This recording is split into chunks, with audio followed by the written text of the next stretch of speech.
Bohr's atomic model, that is the most important topic and its application. पहले जो है वो प्लानिटरी मॉडल था अकॉर्डिंग टू रदरफोर्ड कि आपका प्लानिटरी मॉडल सिस्टम की तरह अटोमिक स्ट्रक्चर था कि आपका प्लानट है जिस तरह सन है उसके सराउंडिंग में डिफरेंट प्लैनेट्स रोटेट कर रहे हैं, इस तरह ये आपका एक न्यूक्लियस है जिसके सराउंडिंग में शेल्स हैं और इलेक्ट्रॉन्स जो है वो रिवॉल्व कर रहे हैं जो कि डिफरेंट ऑर्बिटल्स में मूव कर रहे हैं। ठीक है, तो क्लासिकल थ्योरी के अकॉर्डिंग, क्लासिकल इलेक्ट्रोमैग्नेटिक थ्योरी के अकॉर्डिंग कि जो इलेक्ट्रॉन्स यहाँ पे मूव कर रहे हैं they continuously emit the energy, कि कंटिन्यूसली एनर्जी को रिलीज़ कर रहे हैं। ठीक है, तो जैसे अगर वो कंटिन्यूसली एनर्जी को रिलीज़ करेंगे तो एनर्जी को रिलीज़ करके वो लोअर ऑर्बिटल्स में आते जाएंगे। जैसे वो लोअर में आते जाएंगे एक टाइम आएगा कि वो न्यूक्लियस को स्ट्राइक करेंगे और ये पूरा मॉडल कोलैप्स हो जाएगा। लेकिन फिर इस ड्रॉबैक को बोहर ने जो है वो क्लियर किया था, उसने मॉडल दिया जिसको बोहर एटॉमिक मॉडल कहते हैं। इसके पोस्टुलेट्स जो मेन पॉइंट्स हैं दे आर गिवन। इलेक्ट्रॉन्स जो है वो रिवॉल्व कर रहे हैं इन द न्यूक्लियस। इलेक्ट्रॉन जो है उसके लिए स्पेशल ऑर्बिटल्स हैं जिनको शेल्स और ऑर्बिटल्स कहा जाता है। तो वो कभी भी एनर्जी को लूज़ या गेन नहीं करते जब वो पर्टिकुलर ऑर्बिटल्स में रोटेट या मूव कर रहे होते हैं। वो तभी एनर्जी को इमिट या एब्जॉर्ब करेंगे जब वो जंप करते हैं from one orbital to another orbital. If they move from or jump from the lower orbital to higher orbitals, they absorb energy because higher orbitals are high in energy. When they comes back from higher energy level to lower energy levels, they release energy. When they are moving in the particular orbitals, they will not emit nor absorb energy. Therefore, the model will be stable. Angular momentum of the electron is equal to nh/2 pi.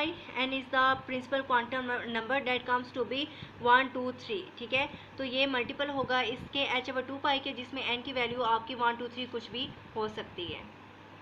Derivation of radius of an orbit of an atom, ये आपकी just like particles helium lithium etcetera की इसने discover की। ठीक है, according to Coulomb's law the electrostatic force of traction comes to be ZE positive into ZE negative divided by 4 pi epsilon naught r square, in which Z is the charge on the Z is the atomic number, E positive is the charge on the nucleus, and E negative means charge on the electrons.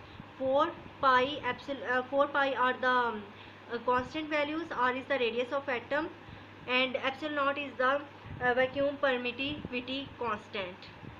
ये आपने positive और negative sign ना डालना क्योंकि ऐसे लगता है कि ये अपोजिट चार्जेस हैं तो वो कैंसिल आउट हो सकते हैं, तो इस वजह से ये चार्जेस ना आप डालें, जस्ट ऐसे ही रिप्रेजेंट कर लें। अगर आपने चार्जेस डालने हैं तो ये मस्ट मेंशन करना है कि E positive is the charge on the nucleus and E negative is the charge on electron. Epsilon naught is the vacuum permittivity constant and its value comes to be 8.84 into 10 is power minus 12 coulomb square per joule per meter. And according to centrifugal force on the moving electrons comes to be mv square over r, and two forces are equal in opposite but are equal but opposite in direction. Therefore we compare these forces, Coulomb's force of attraction and centrifugal forces. जब आप दोनों को compare करेंगे तो आपके पास ये चीज़ आ जाती है, यहाँ पे mv square divided by r is equal to z square divided by 4 pi epsilon naught r square. तो यहाँ पे r डिवाइड हो रहा है, नेक्स्ट साइड पे जाके r यहाँ पे न्यूमिनेटर में चला जाएगा और इसके साथ मल्टीप्लाई होगा। r और r स्क्वायर आपस में कैंसिल हो जाएंगे, जस्ट आपके पास r रह जाएगा। यहाँ से mv स्क्वायर आपके पास आ जाएगा, mv स्क्वायर आ जाएगा z square divided by 4 pi epsilon naught r। तो यहाँ से आपने r को कैलकुलेट करना है, यहाँ पे r डिवीजन फॉर्म में है, उधर जाके मल्टीप्लाई हो जाएगा, ये मल्टीप्लाई में है तो इधर आके डिवाइड हो जाएगा, just like this. Then we conclude the radius of the moving electron is inversely proportional to the square of its velocity, कि आपका रेडियस जो है वो वेलोसिटी के स्क्वायर के इन्वर्सली प्रोपोर्शनल है। अब यहाँ से आप रेडियस को कैलकुलेट कर सकते हैं। ठीक है, तो इसके लिए आपको v स्क्वायर की वैल्यू जो है वो पता होनी चाहिए। तो v स्क्वायर की वैल्यू आप एंगुलर मोमेंटम से कैलकुलेट कर सकते हैं। Angular momentum is the mvr is equal to nh/2 pi according to Bohr atomic model. And यहाँ से v आपने सेपरेट किया, एम आर मल्टीप्लाई हो रहे हैं, इधर आके डिवाइड हो जाएंगे। स्केयरिंग करेंगे ऑन बोथ साइड। ठीक है, स्केयर करेंगे तो हर तरफ स्केयर्स आ जाएंगे। उसके बाद यहाँ से आपने आर जो है यहाँ पे जो आर कैलकुलेट किया था और यहाँ पे वी की वैल्यू, वो वी स्केयर की वैल्यू यहाँ पे आपने फाइंड कर लिए, तो इस इक्वेशन में आपने इसको पुट कर देना है। It comes to be this one. Similar जो होंगी आपने उसको कैंसिल आउट कर देना है।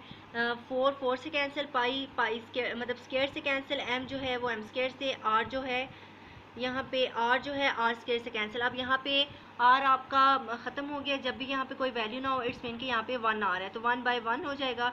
ये आपकी जो टर्म्स बाकी रह गई हैं वो आपकी आ जाती हैं। नाउ क्रॉस मल्टीप्लाई करेंगे, it comes to be this one. यहाँ से आपने आर को सेपरेट कर लेना, बाकी टर्म्स एक साइड पे आ जाएंगी। Z is the atomic number. आप हाइड्रोजन का कैलकुलेट कर रहे हैं, तो atomic number of hydrogen is 1, so the value of Z is equal to 1। तो यहाँ पे जी की जगह आपने 1 पुट करेंगे तो आपके पास ये टर्म्स बाकी रह जाती हैं। तो आपकी सारी टर्म्स कॉन्स्टेंट है एक्सेप्ट एन स्केयर। तो एन स्केयर आपका ये ऑर्बिटल्स हैं जिसमें इलेक्ट्रॉन्स मूव कर रहे हैं, तो इसलिए जो पूरे कांस्टेंट वैल्यूज आ रही हैं तो उसको ए नॉट से डिनोट किया गया है। ठीक है, ये पूरी सब टर्म्स के लिए एक ही कांस्टेंट यूज़ किया गया, डेट इज़ ए नॉट। तो ए नॉट की वैल्यू 0.529 इंटू 10⁻⁻10 मीटर है। अगर आप उसको एंगस्ट्रॉन में रिप्रेजेंट करते हैं तो एंगस्ट्रॉन में 10⁻10 जो होगा उसके लिए आप एंगस्ट्रॉन ए नॉट चूज़ कर सकते हैं। So it comes to be 0.529 angstrom, या फिर अगर मीटर में लिखनी है तो ये पूरी वैल्यू आपने लिखनी है। अब ये 1 ऑर्बिटल होगा तो उसके एन की जगह 1 पुट कर देना है। ठीक है, अगर यहाँ पे 1 की जगह एन की जगह 1, अगर 2 सेकेंड ऑर्बिटल्स में मूव कर रहे हैं तो 2, 3 होंगे तो 3, इस तरह ये आपकी वैल्यूज़ आ जाती है और रेडियस कैलकुलेट हो जाएगा।